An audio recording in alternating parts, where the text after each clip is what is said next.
দেখো আমার মায়ের তরকারি কমপ্লিট হয়ে গেছে। এই যে এখানে মুসুরির ডাল বেটেছে আমার মা, বড়া বড়া বানানো হবে। এই যে বড়া ভাজা হচ্ছে, এখন ভাজা হয়নি।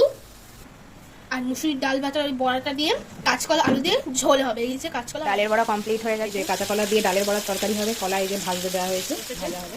বাবাই খেতে বসেছে ডাল দিয়ে, এই যে আলু দিয়ে ডাল দিয়ে হয়েছে রান্না, আর এই ডালের বড়াগুলো দিয়ে এখন সকালের খাবার খেতে বসেছে। ভাজা হয়ে গেছে, তুলে নিয়ে এবার আলু জিরে ফোড়ন দিয়ে আলুগুলো দিয়ে দেবো। আলুগুলো ভালো করে ভাজা ভাজা হলে একটু মশলা দিয়ে কষিয়ে জল দিয়ে দেবো। হয়ে গেছে, একটু আদা বাটা দিলাম, জিরে গুঁড়ো দেবো, জিরে বাটা দিইনি, ভাজা জিরের গুঁড়ো আছে, জিরের গুঁড়োটা পরে দেবো।